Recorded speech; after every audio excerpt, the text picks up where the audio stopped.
Hi all അസ്സലാമു അലൈക്കും. എല്ലാവർക്കും പുതിയൊരു വീഡിയോയിലേക്ക് സ്വാഗതം. അപ്പോൾ ഞാൻ കഴിഞ്ഞ ദിവസം ഒരു വീഡിയോ ഇട്ടിട്ടുണ്ടായിരുന്നു, ഒരു ഡെലിവറി ബാഗ് പാക്ക് ചെയ്യുന്ന ഒരു വീഡിയോ ഇട്ടിട്ടുണ്ടായിരുന്നു കേട്ടോ. അപ്പോൾ ആ ഡെലിവറിയൊക്കെ എടുത്തിട്ടുള്ള ആൾക്കാരൊക്കെ ആ വീഡിയോ ഒന്ന് കണ്ടു നോക്കുക. അതിലെന്തെല്ലാം വേണമെന്നൊക്കെ ഞാൻ വിശദമായിട്ട് പറഞ്ഞിട്ടുണ്ട്. അപ്പോൾ അതെന്തായാലും ഒരു ഉപകാരപ്പെടുന്നൊരു വീഡിയോ ആയിരിക്കും കേട്ടോ. എല്ലാവരും ഒന്ന് കണ്ടു നോക്കാം കേട്ടോ. അപ്പോൾ ഞാൻ ഏതായാലും ആ ഒരു ഡെലിവറി ബാഗ് പാക്ക് ചെയ്തത് വളരെ ഹെൽപ്ഫുള്ളായിപ്പോയി. കാരണം പിറ്റേന്ന് രാവിലെ തന്നെ വാട്ടർ ലീക്കായിട്ട് പെട്ടെന്ന് എമർജൻസി ആയിട്ട് നമുക്ക് ഹോസ്പിറ്റലിൽ പോകേണ്ടി വന്നു കേട്ടോ. നമ്മൾ നേരെ ലേബർ റൂമിലേക്കാണ് പോയത്. പിന്നെ ഡെലിവറി ഒക്കെ കഴിഞ്ഞിട്ടാണ് പുറത്തേക്ക് വരുന്നത് കേട്ടോ. അപ്പോൾ എന്താ പറയുക, പെട്ടെന്നായിരുന്നു നമ്മൾക്ക് സുഖമില്ലാതായതും പെട്ടെന്ന്. അപ്പോൾ അതുകൊണ്ട് തന്നെ ഞാൻ എല്ലാം തലേന്ന് രാത്രി ബാഗ് പാക്ക് ചെയ്ത് വെച്ചേക്കണോണ്ട് തന്നെ എടുത്തിട്ട് വേഗം പോയാൽ മതിയായിരുന്നു കേട്ടോ. അപ്പോൾ നമ്മൾ ഒട്ടും പ്രതീക്ഷിച്ചിട്ടുണ്ടായിരുന്നില്ല അങ്ങനെ പെട്ടെന്ന് ആവുമെന്നുള്ളത്. ഞാൻ ബാഗ് പാക്ക് ചെയ്യണ സമയത്ത് വീട്ടിൽ ആരും ഉണ്ടായിരുന്നില്ല കേട്ടോ. ഉമ്മച്ചി ഹജ്ജിൻ്റെ ക്ലാസ്സൊക്കെ ആയിട്ട് പോയേക്കണായിരുന്നു. പക്ഷേ രാത്രിയൊക്കെ ആയപ്പോഴേക്കും ആളെത്തിയിട്ടോ. എനിക്ക് അത്ര സുഖമില്ലാന്ന് ആൾക്ക് മനസ്സിലായതുകൊണ്ട് തന്നെ രാത്രി ആയപ്പോഴേക്കും എത്തി. അതുകൊണ്ട് തന്നെ പകൽ ഉമ്മച്ചി ഉണ്ടായിരുന്നു. പിന്നെ അതുപോലെ തന്നെ അനിയനുണ്ടായിരുന്നു കേട്ടോ. അനിയൻ അത്രയും ദിവസം എറണാകുളത്ത് ജോലിയൊക്കെ ആയിരുന്നു. അത് കഴിഞ്ഞ് അന്ന് അവൻ വന്നിട്ടുണ്ടായിരുന്നുള്ളൂ. പക്ഷേ എന്തോ നമ്മുടെ ഭാഗ്യത്തിന് ആ സമയമായപ്പോൾ അവൻ വീട്ടിലുണ്ടായിരുന്നു. അതുകൊണ്ട് തന്നെ പെട്ടെന്ന് തന്നെ നമുക്ക് ഹോസ്പിറ്റലിൽ എത്താനും പറ്റിയിട്ടോ. അല്ലെങ്കിൽ ഭയങ്കര ബുദ്ധിമുട്ടായി പോയേനെ. കാരണം എന്ന് വെച്ചാൽ നമുക്ക് വാട്ടർ ലീക്കൊക്കെ ആയിട്ടുണ്ടായിരുന്നു. അപ്പോൾ ഈ ഒരു വീഡിയോ ഞാൻ എടുക്കുന്നത് നമ്മൾ ഡിസ്ചാർജ് ആവണ ദിവസത്തെ വീഡിയോ ആണ് കേട്ടോ ഞാൻ എടുത്തിട്ടുള്ളത്. അപ്പോൾ ഡെലിവറി കഴിഞ്ഞിട്ട് പിന്നെ എനിക്ക് അങ്ങനെ വീഡിയോ എടുക്കാനുള്ള മൈൻഡൊന്നും ഉണ്ടായിരുന്നില്ല. അതൊക്കെ കഴിഞ്ഞ് ഞാൻ പോരണ അന്നാണ് ഞാൻ 2-3 ക്ലിപ്പൊക്കെ എടുത്ത് വെച്ചത്. അപ്പോൾ അതേ രാവിലെ തന്നെ നമ്മളുടെ കുളിയും കാര്യങ്ങളൊക്കെ കഴിഞ്ഞിട്ട് ഞാൻ ചായ കുടിക്കാനായിട്ട് ഇരിക്കുന്നതാണ് കേട്ടോ. അപ്പോൾ രാവിലെ തന്നെ എന്താ പറയുക, ഡോക്ടർ വരുന്നതിന് മുന്നേ തന്നെ നമ്മൾ കുളിച്ച് എന്താ പറയുക റെഡി ആയിട്ട് ഇരിക്കണം. എനിക്ക് പുറത്തുനിന്ന് ഇപ്പോൾ അപ്പം അങ്ങനെയുള്ള കറികളൊന്നും അത്ര ഇഷ്ടപ്പെടുന്നില്ല കേട്ടോ കഴിക്കാനായിട്ട്. അപ്പോൾ ആദ്യത്തെ ദിവസമൊക്കെ അപ്പമൊക്കെ വാങ്ങിയിട്ട് വന്നെങ്കിലും കഴിക്കാനായിട്ട് എനിക്ക് ഇഷ്ടപ്പെട്ടില്ല. പിന്നെ എപ്പോഴും ഇഷ്ടമുള്ളത് ഇഡ്ഡലിയും അതുപോലെ തന്നെ ദോശയൊക്കെയാണ് കേട്ടോ. അതാകുമ്പോൾ ചമ്മന്തിയും സാമ്പാറും എങ്ങനെയും കഴിക്കാമല്ലോ എന്നുള്ളൊരു മൈൻഡിൽ അതാണ് ഇപ്പോൾ കഴിക്കാറ്. അപ്പോൾ രാവിലെ തന്നെ ഇഡ്ഡലിയും സാമ്പാറും ഒരു മുട്ട പുഴുങ്ങിയതൊക്കെ വാങ്ങി കൊണ്ട് തന്നു. ഹോസ്പിറ്റലിൽ നിൽക്കുന്നത് ഞാനും അതുപോലെ എൻ്റെ കൂടെ ഉമ്മച്ചിയും പിന്നെ ഇക്കായാണ് കേട്ടോ ഉള്ളത്. പിള്ളേർ 3 പേരും വീട്ടിലാണുള്ളത്. അപ്പോൾ ഇളയാളെ നിർത്താമെന്നൊക്കെ വിചാരിച്ചിട്ട് ആദ്യത്തെ ദിവസം തന്നെ ഞങ്ങൾ വീട്ടിൽ ഹോസ്പിറ്റലിൽ നിർത്തി. പക്ഷേ ആൾ ഇറങ്ങി ഓടുകയൊക്കെ ചെയ്യും. അതുകൊണ്ട് ഭയങ്കര ബുദ്ധിമുട്ടായിരുന്നു. പിന്നെ എന്താ പറയുക, എൻ്റെ മേത്തേക്ക് കയറും. പിന്നെ നഴ്സുമാരെയൊക്കെ തല്ലുപിടിക്കും, ഇടിക്കും. അങ്ങനെയൊക്കെ ഭയങ്കര പ്രശ്നങ്ങളായതുകൊണ്ട് നമ്മൾ വീട്ടിലേക്ക് തിരിച്ചു വിട്ടു കേട്ടോ. അപ്പോൾ എന്താ പറയുക, നമ്മൾ കിടന്നുറങ്ങുന്ന സമയത്തൊക്കെ ചിലപ്പോൾ വാതിൽ തുറന്ന ആൾ ഇറങ്ങി പോവുകയൊക്കെ ചെയ്യും. അങ്ങനെയൊക്കെ 2-3 സംഭവങ്ങളൊക്കെ ഉണ്ടായിരുന്നു. അപ്പോൾ അത് കാരണം ഞങ്ങൾ വീട്ടിലേക്ക് തിരിച്ചു വിട്ടു. വീട്ടിൽ വാപ്പായും അനിയനും ഉള്ളൂ കേട്ടോ. വേറെ പെണ്ണുങ്ങളാരും ഇല്ല. ഉമ്മ ഇല്ലാത്തതുകൊണ്ട് തന്നെ വേറെ ആരും ഉണ്ടായില്ല കേട്ടോ. അപ്പോൾ അവരാണ് പിള്ളേരെയൊക്കെ നോക്കിയത്. അപ്പോൾ ഇത് രാവിലത്തെ ഒരു വ്യൂ ആണ് കേട്ടോ. അപ്പോൾ ഞാൻ ഹോസ്പിറ്റൽ ഏതാണെന്ന് പറഞ്ഞില്ലല്ലോ. അൽ അസ്ഹർ മെഡിക്കൽ കോളേജ് ഏഴല്ലൂർ തൊടുപുഴയുള്ള ഹോസ്പിറ്റലാണ്, മെഡിക്കൽ കോളേജാണ് കേട്ടോ. അപ്പോൾ ഇവിടുത്തെ രാവിലത്തെ ഒരു വ്യൂ ആണ്. നല്ല അടിപൊളി വ്യൂ ആണ് കേട്ടോ. നമുക്ക് നല്ല രസം, നല്ല ഭംഗിയാണ്. ആ ഒരു മഞ്ഞും എല്ലാം കൂടെ ആകുമ്പോൾ നല്ല രസമാണ് കേട്ടോ. രാവിലെയും അതുപോലെ തന്നെ രാത്രി സന്ധ്യ ആവണ സമയത്തും നമുക്കിങ്ങനെ പുറത്തേക്ക് നോക്കി നിൽക്കാനൊക്കെ ആയിട്ടേ ഭയങ്കര രസമാണ്. എനിക്ക് ഇഷ്ടപ്പെട്ടു കേട്ടോ ഇവിടുത്തെ ഒരു അന്തരീക്ഷമൊക്കെ. അപ്പോൾ ഇത് മെഡിക്കൽ കോളേജ് ആയതുകൊണ്ട് തന്നെ ഇൻഷുറൻസുകളെല്ലാം ഉണ്ട് കേട്ടോ. മെഡിസെപ്പ് അതുപോലെ തന്നെ ആരോഗ്യ ഇൻഷുറൻസ് പിന്നെ ബാക്കിയുള്ള ഇൻഷുറൻസ് എല്ലാം കിട്ടും. അപ്പോൾ ഞങ്ങൾക്ക് ഓൾറെഡി ആരോഗ്യ ഇൻഷുറൻസ് ഒന്നും ഇല്ല. പിന്നെ മെഡിസെപ്പും ഞങ്ങൾക്ക് കിട്ടിയില്ല കേട്ടോ. കാരണം എന്താ വെച്ചാൽ ഇക്കടെ 2ാമത്തെ കുട്ടിയാണെങ്കിൽ പോലും എൻ്റെ റിപ്പോർട്ട് എഴുതുമ്പോൾ 4ാമത്തെ ആയിട്ടാണ് റിപ്പോർട്ടിൽ വരുള്ളൂ. അപ്പോൾ ആദ്യത്തെ 2 കുട്ടികൾക്കാണ് മെഡിസെപ്പ് കിട്ടത്തുള്ളൂ കേട്ടോ. അപ്പോൾ അത് കാരണം ഞങ്ങൾക്ക് മെഡിസെപ്പും കിട്ടിയില്ല. നമ്മൾക്ക് പേയ്മെൻറ്റ് ഫുൾ അടിക്കേണ്ടി വന്നു. അപ്പോൾ തലേന്ന് മുതൽ എനിക്ക് ബുദ്ധിമുട്ടുണ്ടായെങ്കിലും എനിക്ക് ഡെലിവറി പെയിനൊന്നും ഉണ്ടായിരുന്നില്ല കേട്ടോ. അതാണ് ഞാൻ പിന്നെയും കുഴപ്പമില്ല എന്നുള്ള രീതിയിൽ വീട്ടിൽ നിന്നത്. രാവിലെ എന്തായാലും ഒന്ന് ഹോസ്പിറ്റലിൽ പോയി നോക്കാം, എന്നിട്ട് അഡ്മിറ്റ് ആവാൻ പറയുവാണെങ്കിൽ അഡ്മിറ്റ് ആവാം, അല്ലെങ്കിൽ വീട്ടിലേക്ക് തിരിച്ചു പോരാം എന്നുള്ള പ്ലാനിങ് ഒക്കെ ആയിരുന്നു. അപ്പോൾ അതുകൊണ്ട് തന്നെ രാവിലെ ഞങ്ങൾ ഹോസ്പിറ്റലിൽ പോകാനുള്ള ഒരു തയ്യാറെടുപ്പായിരുന്നു കേട്ടോ. അങ്ങനെ ഇരിക്കുമ്പോഴാണ് പെട്ടെന്ന് വെള്ളം പൊട്ടി പോകുന്നത്. പിന്നെ നമുക്ക് ഒന്നും നോക്കാനില്ലല്ലോ. വെള്ളം പൊട്ടി കഴിഞ്ഞാൽ പിന്നെ കൊച്ചധികം നേരം നമ്മൾ യൂട്രസിൽ കിടക്കത്തില്ല. അപ്പോൾ അതറിയാവുന്നതുകൊണ്ട് തന്നെ പിന്നെ പെട്ടെന്ന് തന്നെ നമ്മൾ വണ്ടി എടുത്ത് ഒരു 9 മണി സമയത്തൊക്കെയാണ് ഈ സംഭവം നടക്കുന്നത്. ഒരു 10 മണിയൊക്കെ ആയപ്പോഴേക്കും നമ്മൾ ഹോസ്പിറ്റലിലെത്തി നേരെ നമ്മൾ ലേബർ റൂമിലേക്ക് ചെല്ലാണ് ചെയ്തത്. പിന്നെ ഏകദേശം ഒരു 1:08 ആയപ്പോഴേക്കും പിന്നെ മെഡിക്കൽ കോളേജിൽ അങ്ങനെ നമുക്ക് എന്താ പറയുക മരുന്നൊന്നും അങ്ങനെ വെക്കത്തില്ല. നല്ല പെയിൻ വരുമ്പോൾ മാത്രമേ അവർ മരുന്ന് ഇഞ്ചെക്റ്റ് ചെയ്യുള്ളൂ കേട്ടോ. അങ്ങനെ ഏകദേശം 1 മണിയൊക്കെ ആയപ്പോഴേക്കും നമ്മുടെ കുഞ്ഞുവാവ വന്നു. നമുക്ക് ഒരു പെൺകുട്ടിയാണ് കേട്ടോ ഉണ്ടായത്. അപ്പോൾ ഒരു നീണ്ട 12 വർഷത്തെ കാത്തിരിപ്പ് എന്ന് വേണമെങ്കിൽ പറയാം. കാരണം ആദ്യമായിട്ട് ഞാൻ പ്രഗ്നൻ്റ് ആയ സമയത്ത് എനിക്ക് ഒരുപാട് ആഗ്രഹമായിരുന്നു ഒരു പെൺകുട്ടി ഉണ്ടാവണം എന്നുള്ളത്. എനിക്ക് എൻ്റെ മക്കളെല്ലാം പെൺപിള്ളേരായാലും എനിക്ക് അത്ര വിഷമം ഉണ്ടായിരുന്നില്ല. പക്ഷേ എനിക്ക് ഒരു പെൺകുട്ടി ഇല്ലാത്തത് ഭയങ്കര വിഷമം തന്നെയായിരുന്നു കേട്ടോ. ഒരിക്കലും ഞാൻ ഇത്രയും പ്രതീക്ഷിച്ചില്ല കേട്ടോ. ഞാൻ വിചാരിച്ചത് ഇതും ആൺകുട്ടി തന്നെ ആയിരിക്കും എന്ന് തന്നെയായിരുന്നു എൻ്റെ മനസ്സ് പറയുന്നത്. ചെറിയൊരു എന്താ പറയുക പ്രതീക്ഷ മാത്രമേ ഉണ്ടായിരുന്നുള്ളൂ. ഏതായാലും അൽഹംദുലില്ലാ ഞങ്ങൾക്കൊരു പെൺകുഞ്ഞ് പിറന്നു. അപ്പോൾ കൊച്ചിന് പേരൊക്കെ ഇട്ടു, ഫാത്തിമ മറിയം എന്ന്. അത് നമ്മൾ ഓൾറെഡി അപ്പം തന്നെ പേരിട്ടായിരുന്നു കേട്ടോ. എന്നാൽ പിന്നെ ഞാൻ നേരത്തെ തീരുമാനിച്ചു വെച്ചിട്ടുണ്ടായിരുന്നു ഫാത്തിമ മറിയം എന്ന് ഇടണം എന്ന് തീരുമാനിച്ചിട്ടുണ്ടായിരുന്നു കേട്ടോ. അതനുസരിച്ചിട്ട് തന്നെ നമ്മൾ പേരൊക്കെ വിളിച്ചു. പിന്നെ പിറ്റേന്ന് തന്നെ വാപ്പായും പിള്ളേരും കൊച്ചിനെ കാണാനായിട്ട് വന്നു കേട്ടോ. എന്നിട്ട് പിള്ളേരെ കണ്ടിട്ട് ഇളയാൾ ഞങ്ങളുടെ കൂടെ ഉണ്ടായിരുന്നല്ലോ, അവനെയും കൊണ്ട് തിരിച്ചു പോയി. ഞങ്ങൾ റൂമാണ് എടുത്തിട്ടുണ്ടായിരുന്നത് കേട്ടോ. അപ്പോൾ ഇൻഷുറൻസ് ഒക്കെ ഉള്ളവർക്ക് എന്ന് വെച്ചാൽ ആരോഗ്യ ഇൻഷുറൻസ് ഉണ്ടല്ലോ കേരള സർക്കാരിൻ്റെ, അത് എടുക്കുന്നവർക്ക് വാർഡാണ് എടുക്കാൻ പറ്റത്തുള്ളൂ. വാർഡിൽ ഒരു പെണ്ണിന് മാത്രമേ രാത്രി നിൽക്കാനും പറ്റത്തുള്ളൂ കേട്ടോ. അപ്പോൾ അങ്ങനൊരു കാര്യമൊക്കെ ഉണ്ട്. ഞങ്ങൾ റൂം എടുത്തത്, പിന്നെ ഞങ്ങൾക്ക് ഇൻഷുറൻസ് ഇല്ലാത്തതുകൊണ്ട് തന്നെ റൂമാണ് എടുത്തിട്ടുണ്ടായിരുന്നത്. പിന്നെ അതുപോലെ തന്നെ നമ്മളുടെ അടുത്ത് ഇവർ എന്നും വന്ന് നമ്മുടെ അടുത്ത് അഭിപ്രായങ്ങളൊക്കെ ചോദിക്കും കേട്ടോ. ഹോസ്പിറ്റലിനെ കുറിച്ചും നഴ്സുമാരെ കുറിച്ചിട്ടും നമുക്ക് കംപ്ലൈൻ്റ് ഒക്കെ ഉണ്ടെങ്കിൽ കംപ്ലൈൻറ്റ് പറയുകയൊക്കെ ചെയ്യാം. അത് എനിക്ക് എന്താ പറയുക കുറച്ച് കാര്യങ്ങളൊക്കെ ഉണ്ടായിരുന്നു. അപ്പോൾ അത് നമുക്കൊരു എന്താ പറയുക ഒരു ഫോം തന്നിട്ടുണ്ട്. നമ്മുടെ അഭിപ്രായങ്ങളൊക്കെ അതിൽ അറിയിക്കുക എന്നൊക്കെ പറഞ്ഞിട്ട്, പരാതികളോ അല്ലെങ്കിൽ എന്തെങ്കിലും നിർദ്ദേശങ്ങളൊക്കെ ഉണ്ടെങ്കിൽ അതിൽ പറയാമെന്നൊക്കെ പറഞ്ഞിട്ട് കേട്ടോ. അപ്പോൾ ഞാനതിൽ കുറേ കാര്യങ്ങൾ എഴുതി കൊടുത്തു. കാരണം എന്താണെന്ന് വെച്ചാൽ ഇതിന് മുന്നേ ഞാൻ ഉണ്ടായിരുന്ന ഹോസ്പിറ്റലിൽ ഡെലിവറി കഴിഞ്ഞ് കഴിഞ്ഞാൽ നമ്മളുടെ എന്താ പറയുക നമുക്ക് ഉണ്ടാവുന്ന സ്റ്റിച്ചിലൊക്കെ അവർ വന്ന് ഡ്രസ്സ് ചെയ്യലും, നമ്മൾ വീട്ടിലേക്ക് തിരിച്ച് പോരണ ദിവസം വരെ എന്നും രാവിലെ നമുക്ക് മുറിവിൽ ഡ്രസ്സ് ചെയ്യലും അതുപോലെ തന്നെ ഒരു കെയറിങ് ഒക്കെ അതിനുണ്ടായിരുന്നു. പക്ഷേ ഈ ഹോസ്പിറ്റലിൽ അതൊന്നും ഉണ്ടായിരുന്നില്ല കേട്ടോ. അവർ നമുക്ക് ഡ്രസ്സ് ചെയ്ത് തരുമോ മരുന്ന് വയ്ക്കുമോ അങ്ങനെ ഒരു ഏർപ്പാടൊന്നും ഉണ്ടായിരുന്നില്ല. പിന്നെ അതുപോലെ തന്നെ ഞാൻ ഇതിന് മുന്നേ കണ്ട ഹോസ്പിറ്റലിൽ എങ്ങനെയാണെന്ന് വെച്ചാൽ എന്നും രാവിലെ വന്നിട്ട് കുട്ടീനെ അവർ കൊണ്ടുപോവോ അല്ലെങ്കിൽ റൂമിൽ വന്നിട്ട് കുട്ടിയെ നന്നായിട്ട് തുടപ്പിച്ച് നല്ലോണം അവർ എന്താ പറയുക റിസീവിങ് ടവലിൽ നന്നായിട്ട് പൊതിഞ്ഞൊക്കെ നമുക്ക് തരുമൊക്കെ ചെയ്യുമായിരുന്നു കേട്ടോ. പക്ഷേ ഈ ഹോസ്പിറ്റലിൽ അതൊന്നുമില്ല. അവർ കുട്ടീനെ തുടയ്ക്കാനോ കുട്ടീനെ അങ്ങനൊന്നും ഉണ്ടായിരുന്നില്ല. അപ്പോൾ അതൊക്കെ ഞാൻ എൻ്റെ ഒരു നിർദ്ദേശമായിട്ട് ഞാൻ എഴുതിയിട്ടോ. അതും കൂടെ ഒക്കെ ഒന്നുണ്ടെങ്കിൽ കുറച്ചും കൂടി എന്താ പറയുക ആദ്യത്തെ ഡെലിവറിയൊക്കെ നടക്കുന്നവർക്കൊക്കെ കുറച്ചും കൂടി എളുപ്പമായിരിക്കില്ല നമുക്ക്. പിന്നെ അത് അറിയാവുന്നതുകൊണ്ട് അത്ര വിഷയമായിട്ട് എനിക്ക് തോന്നിയില്ല. അപ്പോൾ നമ്മുടെ കുട്ടിയുടെ വെയിറ്റ് വന്നിട്ട് 2960 ആയിരുന്നു കേട്ടോ. അപ്പോൾ എനിക്ക് ഈ ഒരു പ്രഗ്നൻസിയിൽ എന്താ പറയുക പ്രോട്ടീൻ യൂറിനിൽ കൂടെ പുറത്തേക്ക് പോകുന്ന ഒരു പ്രശ്നം കൂടി ഉണ്ടായിരുന്നു കേട്ടോ. അപ്പോൾ അതുകൊണ്ട് പ്രോട്ടീനൊക്കെ കൊച്ചിന് കിട്ടിയിട്ടുണ്ടോ എന്ന് നമുക്ക് അറിയത്തില്ല. ഞാനാണെങ്കിലും അങ്ങനെ ഓവറായിട്ട് വെയിറ്റ് ഒന്നും വെച്ചിട്ടുണ്ടായിരുന്നില്ല കേട്ടോ. അതുപോലെ തന്നെ ഞാൻ നിർദ്ദേശങ്ങൾ വെച്ചതുപോലെ തന്നെ ഞാൻ അഭിനന്ദനവും അറിയിച്ചിട്ടുണ്ടായിരുന്നു കേട്ടോ. കാരണം എന്താണെന്ന് വെച്ചാൽ ഇവിടുത്തെ ലേബർ റൂമും അതിൻ്റെ അകത്തുള്ള ഒരു അന്തരീക്ഷമൊക്കെ എനിക്ക് ഭയങ്കരമായിട്ട് ഇഷ്ടപ്പെട്ടു. ഞാൻ ഇതിന് മുന്നേ എനിക്ക് ഡെലിവറി ഉണ്ടായയിടത്തും ഞാൻ തന്നെ ഒറ്റയ്ക്കായിരുന്നു കേട്ടോ ഡെലിവറി സമയത്ത്. ഈ ഹോസ്പിറ്റലിലും ഞാൻ ചെന്ന സമയത്ത് ഞാൻ മാത്രമേ ഉണ്ടായിരുന്നുള്ളൂ കേട്ടോ ഡെലിവറിക്ക്. അപ്പോൾ ബാക്കിയുള്ളവരൊക്കെ ഉണ്ടായിരുന്നെങ്കിലും അവർക്കൊന്നും സമയമായിട്ടുണ്ടായിരുന്നില്ല. ഞാൻ ഓൾറെഡി വീട്ടിൽ നിന്ന് സെറ്റായിട്ടാണല്ലോ പോയത്.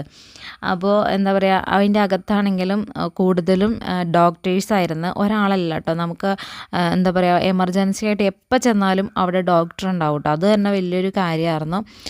അപ്പോൾ ഞാൻ വിചാരിച്ചുകൊണ്ടിരുന്നത് ഞാൻ കണ്ടുകൊണ്ടിരിക്കുന്ന ഡോക്ടറായിരിക്കും ലേബർ റൂമിൽ ഉണ്ടാവുക എന്നാണ്. പക്ഷെ അങ്ങനെയല്ല, അവിടുത്തെ ഡ്യൂട്ടി ഡോക്ടേഴ്സാണ് ആ സമയത്ത് ഉണ്ടാവുക. ചിലപ്പോൾ ആ സമയമാകുമ്പോൾ നമ്മുടെ ഡോക്ടർ വരും, അത്രേ ഉള്ളൂ കേട്ടോ. പക്ഷേ ഞാൻ കണ്ടുകൊണ്ടിരിക്കുന്ന ഡോക്ടർ വിനോദിനി മാമായിരുന്നു.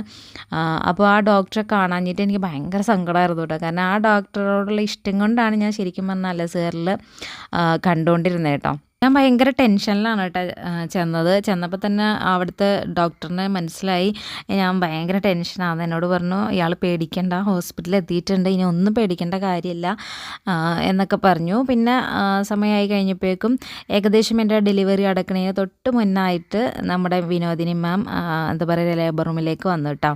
അപ്പോൾ വന്നു, പിന്നെ എൻ്റെ കൂടെ തന്നെ ഉണ്ടായിരുന്നു, എൻ്റെ കൈ പിടിച്ച് ഡോക്ടറിൻ്റെ അടുത്ത് തന്നെ ഉണ്ടായിരുന്നു. അപ്പോൾ ഡെലിവറി എടുക്കുന്നതൊക്കെ അവിടുത്തെ ഡ്യൂട്ടി ഡോക്ടേഴ്സാണ് കേട്ടോ. ഈ നമ്മൾ കാണുന്ന ഡോക്ടർ എൻ്റെ കൈ പിടിച്ച് എൻ്റെ കൂടെ തന്നെ ഉണ്ടായിരുന്നു. എനിക്ക് ഭയങ്കര സന്തോഷമായി പോയി. ഡോക്ടറെ കണ്ടപ്പോൾ തന്നെ സത്യം പറഞ്ഞാൽ സങ്കടം വന്ന് കണ്ടൊക്കെ നിറഞ്ഞു കേട്ടോ. അപ്പോൾ അതുകൊണ്ട് തന്നെ എനിക്ക് ഭയങ്കര ഹാപ്പി ആയിരുന്നു. പിന്നെ എൻ്റെ ഇതിന് മുന്നേ ഉള്ള ഡെലിവറിനേക്കായൊക്കെ നല്ല എന്താ പറയുക എളുപ്പമായിട്ടും അതുപോലെ തന്നെ അവിടുത്തെ ഡോക്ടേഴ്സാണ് കൂടുതലായിട്ട് നമ്മുടെ അടുത്ത് ഉണ്ടായിരുന്നത്. സിസ്റ്റേഴ്സ് അല്ല, ഡോക്ടേഴ്സ് എപ്പോഴും വന്ന് നമ്മളെ ചെക്ക് ചെയ്യുകയും നമ്മുടെ എന്താ പറയുക കൊച്ചിൻ്റെ ഹാർട്ട് ബീറ്റ് നോക്കുകയും അതുപോലെ തന്നെ അനക്കം നോക്കുകയും പിന്നെ അതുപോലെ നമ്മുടെ കൺട്രാക്ഷൻ നോക്കി എപ്പോഴും നമ്മുടെ കൂടെ തന്നെ ഉണ്ടായിരുന്നു കേട്ടോ. അതുപോലെ തന്നെ അവിടെ എന്താ പറയുക മെയിൽ ഡോക്ടേഴ്സ് ഉണ്ടായിരുന്നു.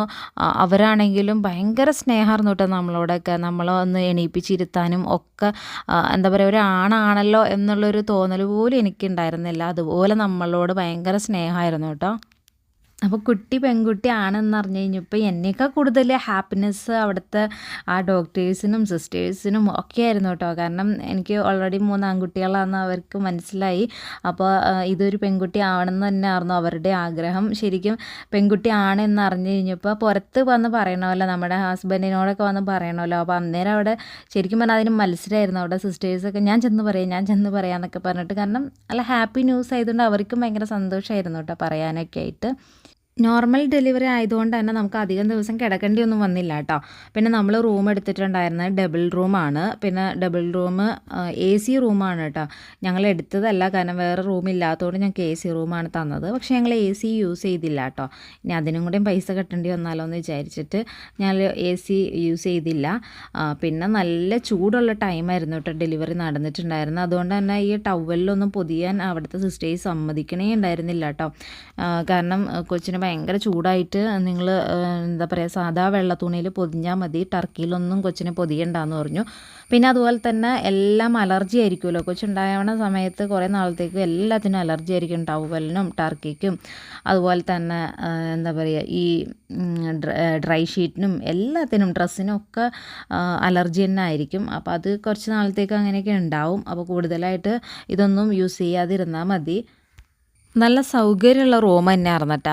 ഒരു ബെഡും കട്ടിലും രോഗിക്ക് പേഷ്യൻറ്റിന് കിടക്കാനായിട്ടും പിന്നെ ബൈസ്റ്റാൻഡർക്ക് കിടക്കാനായിട്ടും ഒരു കട്ടിലും ബെഡും ഉണ്ട് കേട്ടോ. പിന്നെ ഇക്ക ഒരു പായ ഞാൻ വീട്ടിൽ നിന്ന് എടുത്തിട്ടുണ്ടായിരുന്നു. അപ്പോൾ ഇക്ക പുറത്ത് താഴെ പായലാണ് കേട്ടോ കിടന്നത്. പിന്നെ അതുപോലെ തന്നെ ഒരു അലമാര ഉണ്ടായിരുന്നു, സ്റ്റീൽ പാട്ടയുടെ അലമാര ഉണ്ടായിരുന്നു.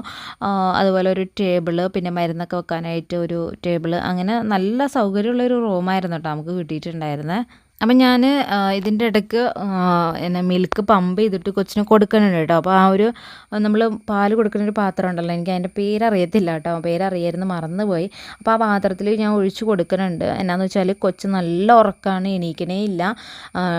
സിസ്റ്റേഴ്സൊക്കെ പറയും ഇങ്ങനെ കാലുമ്മ എന്താ പറയുക ഞൊട്ടി കൊടുത്താൽ മതി, ചെവിയുമ അത് ചെയ്താൽ മതി. പക്ഷെ നല്ലോണം ഉറങ്ങണ പിള്ളേർക്ക് ഇതൊന്നും ഒരു വിഷയമല്ല കേട്ടോ. അപ്പോൾ എൻ്റെ മൂന്നാമത്തെ ആളുണ്ടായ സമയത്ത് ഇതുപോലെ തന്നെയായിരുന്നു, കൊച്ച് നല്ല ഉറക്കമായിരുന്നു. ഞാൻ പലതവണ ഞാൻ ഈ ഹോസ്പിറ്റലിലല്ലായിരുന്നു കേട്ടോ. അവിടുത്തെ സിസ്റ്റേഴ്സിനോട് പറഞ്ഞപ്പോൾ അവർ എന്നോട് വഴക്ക് പറയുക ചെയ്ത്, ഇയാൾക്ക് ഇതിന് മുന്നേ കുട്ടികളുണ്ടായതല്ല, അറിയാൻ പാടില്ല എങ്ങനെ കൊടുക്കേണ്ടതെന്നൊക്കെ. പക്ഷേ എന്താ പറയുക നന്നായിട്ട് ഉറങ്ങണ പിള്ളേർക്ക് ഈ കാലുമ്മയൊന്നും തൊട്ടാലൊന്നും അവർ അത് പാല് കുടിക്കത്തൊന്നുമില്ല കേട്ടോ. അങ്ങനെ ആൾ കുടിക്കാണ്ട് ഭയങ്കരമായിട്ട് മഞ്ഞപ്പൊക്കെ കൂടുതലായി എന്താ പറയുക ICUലൊക്കെ കയറ്റേണ്ടി വന്നു, ഒരു 13 ദിവസമൊക്കെ ആയി കഴിഞ്ഞപ്പോൾ. അപ്പോൾ അതുകൊണ്ട് തന്നെ ആ ഒരു പേടി ഉള്ളതുകൊണ്ട് ഈ തവണ ഞാൻ ഓൾറെഡി നേരത്തെ ബ്രസ്റ്റ് പമ്പ് ചെയ്യണ സംഭവം വാങ്ങിയിട്ടുണ്ടായിരുന്നു. ഇലക്ട്രിക്കലല്ല, സാധാ ടൈപ്പ് കേട്ടോ. ഒരു 600-700 രൂപയൊക്കെ തന്നെ ഒരെണ്ണം ഞാൻ വാങ്ങിയിട്ടുണ്ടായിരുന്നു. അപ്പോൾ ആദ്യത്തെ ദിവസമൊക്കെ നമ്മളിങ്ങനെ പമ്പ് ചെയ്തിരിക്കുമ്പോൾ ആ ഒരു മഞ്ഞ കളറിലുള്ള മിൽക്കാണ് നമുക്ക് കിട്ടുന്നത്, കൊളസ്ട്രം. അപ്പോൾ അത് എന്താ പറയുക കൊച്ചിന് നന്നായിട്ട് കൊടുക്കാനും സാധിച്ചു. ഞാൻ പമ്പ് ചെയ്തെടുത്തിട്ട് ഞാൻ കൊച്ചു എണീക്കണില്ലെങ്കിൽ പോലും ഞാൻ കൊടുക്കുകയാണ് ചെയ്തിട്ടോ. അപ്പോൾ അതുകൊണ്ട് തന്നെ മഞ്ഞപ്പൊക്കെ നോർമലായിട്ട് വന്നു. ഈ കൊച്ചിനെ നമ്മൾ ലൈറ്റ് അടിപ്പിക്കുകയോ അതിൻ്റെ ഒന്നും ആവശ്യമേ വന്നില്ല. ബാക്കി 3 പേരെയും ലൈറ്റിലൊക്കെ ഇടേണ്ടി വന്നു. കാരണം അന്ന് അതിനെക്കുറിച്ചിട്ടൊന്നും അത്ര അറിയത്തില്ലായിരുന്നു കേട്ടോ. നമ്മൾ കോലഞ്ചേരി മെഡിക്കൽ കോളേജിലായിരുന്നു കൊച്ചിനെ NICUലൊക്കെ കിടത്തിയത്, മൂന്നാമത്തെ ആളെ. അപ്പോൾ അന്നേരമാണ് അവിടുത്തെ സിസ്റ്റേഴ്സ് നമുക്കിതൊക്കെ പറഞ്ഞു തന്നതും ഡോക്ടറൊക്കെ നമുക്ക് ഇതിനെക്കുറിച്ച് കൂടുതലായിട്ട് പറഞ്ഞു തരുമൊക്കെ ചെയ്തിട്ടാണ്. അപ്പോൾ അതിനെക്കുറിച്ചിട്ട് ഞാൻ അടുത്ത വീഡിയോയിൽ ഇതിനെക്കുറിച്ച് ക്ലിയറായിട്ട് പറഞ്ഞുതരാം.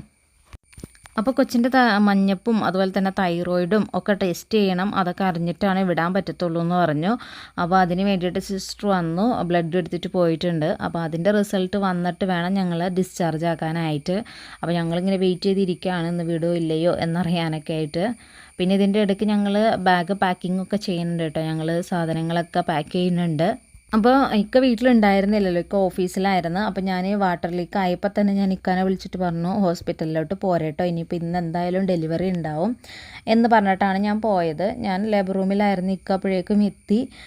അത് കഴിഞ്ഞിട്ട് നല്ല പെയിനായി കഴിഞ്ഞപ്പോൾ ഞാൻ സിസ്റ്ററോട് പറഞ്ഞു എനിക്കൊന്ന് കാണണം, കാരണം 3-4 ദിവസമായിരുന്നു ഇക്ക ഡ്യൂട്ടിക്ക് പോയിട്ട്. അപ്പോൾ ഞാൻ പറഞ്ഞു എനിക്കൊന്ന് കാണണം എന്ന് പറഞ്ഞപ്പോൾ സിസ്റ്റർ ഇക്കാനെ വിളിച്ചു, അകത്തേക്ക് വിളിച്ചു. ഞങ്ങൾ കുറച്ച് നേരം സംസാരിച്ചു.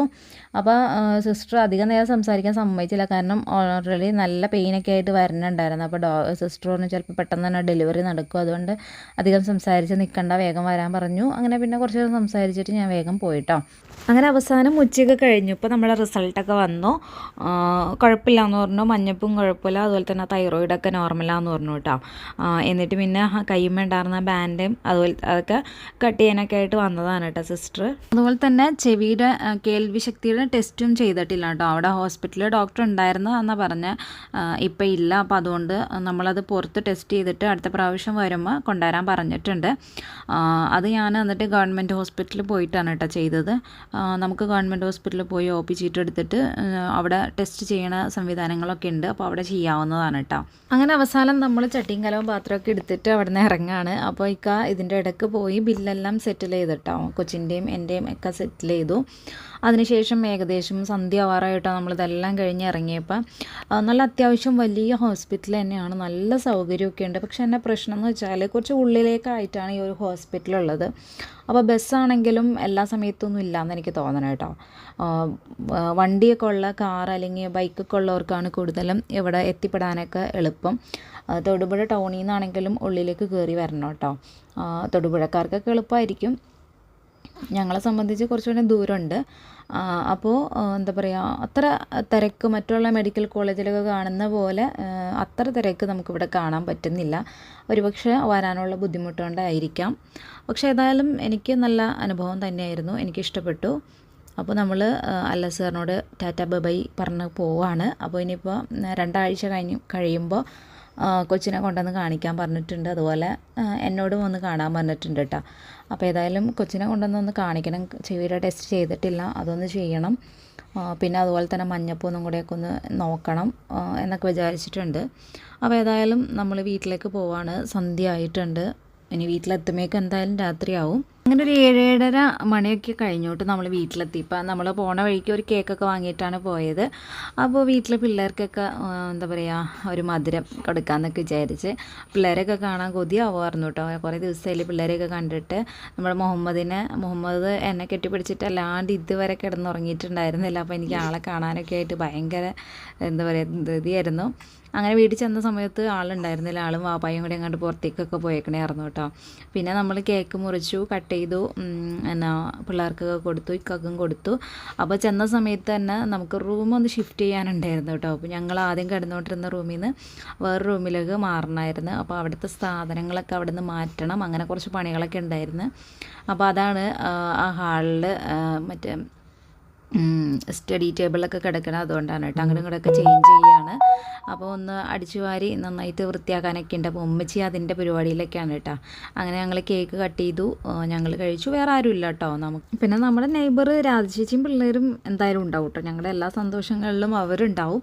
അപ്പോൾ ഇളയാൾ എക്സാം ആയിരുന്നു, അവൾ വന്ന് കൊച്ചിനെ കണ്ടിട്ട് അപ്പം തന്നെ പോയി. മൂത്ത ആളും പിന്നെ ചേച്ചിയുണ്ട്. അപ്പോൾ ഞങ്ങൾ കട്ട് ചെയ്ത് കഴിച്ചു. അപ്പോൾ ഇത്രയൊക്കെയാണ് നമ്മുടെ വിശേഷങ്ങൾ. ഇഷ്ടപ്പെട്ടാൽ ലൈക്ക് ചെയ്യാനും സബ്സ്ക്രൈബ് ചെയ്യാനും മറക്കരുത്. നമ്മുടെ കുഞ്ഞാവയുടെ വിശേഷങ്ങളൊക്കെ ആയിട്ട് മറ്റൊരു വീഡിയോയിലൂടെ നമുക്ക് വീണ്ടും കാണാം. അതുവരെ ഓക്കെ, ബൈ, താങ്ക് യു.